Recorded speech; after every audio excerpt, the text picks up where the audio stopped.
I'm Terri Carter with the University of Georgia Cobb County Extension Office. So today we have another kitchen tip for you.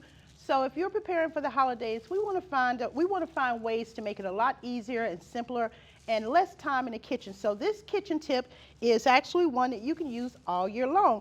We're going to be making our own homemade croutons and homemade breadcrumbs. Very simple to do. I have just some leftover kind of stale but not moldy green, just stale but no green things on there. Bread, this is White Mountain bread that I'm using today to make my croutons and my breadcrumbs. Now you can use whatever bread you have available, but just remember that whatever bread you use, the taste will still be there. So you want to be careful about what type of bread you're using, okay? So to make our croutons and our breadcrumbs, very easy to do. We have bread that I've just taken, this bread, and basically cut it up into squares, and how big or how small you do it really doesn't matter. It's totally up to you. And I'm not measuring today, but you could. I'm just going to add some olive oil to this because I don't like for my croutons to be too dry. Now, if you wanted to, you could, but I just like a more flavored crouton. I'm going to add some garlic powder to this. I'm going to add some Italian seasonings to this. And once again, this is totally up to you what you season your breadcrumbs with. I like quite a bit of my Italian seasoning on that, so I'm going a little heavier. I'm going to add a little bit of salt to that just because I like for my croutons to just have a little flavor to it. Now, you have other options you could add to this. You could add some Parmesan cheese to this. You could add a lot of different things, but this is just what I like. So all we're going to do, now that we put our olive oil on here, I'm just going to toss that together. And I can tell I'm going to need a little bit more oil, so I'm just going to add a little bit more olive oil to that. And some of this olive oil, once you put it in the oven, it will start to cook off and give it a very nice flavor. You want to preheat your oven to 375 degrees, and you will let that cook about 15 to 20 minutes or until you look at it and you feel as though your croutons are how you like it. Some people like theirs very, very crunchy, as I do.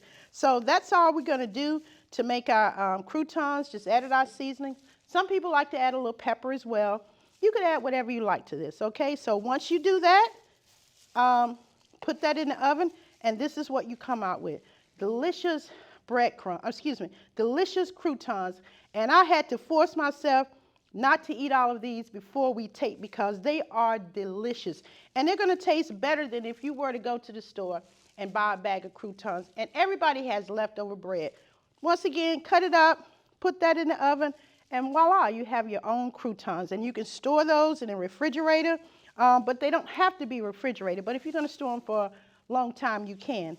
But they are delicious. Now, what about breadcrumbs? If you're making dressing or stuffing, you probably will need breadcrumbs. So we basically did the same thing to make the breadcrumbs. Now with the breadcrumbs, I did not season them, but you could season them if you wanted to. Now to take these from looking like croutons to breadcrumbs, you have two options. Really three. You could beat it like that with your hand, but for me, I'd rather do this. Now if you have a food processor, you could definitely put this in a food processor, and it'll be very quick. But I'm just going to take this, and I'm just going to it's not rolling very well. And as far as the breadcrumbs, it depends on how you like yours. If you want them very fine, you would continue this process for a while. But if you don't want your breadcrumbs too fine, you can stop right here.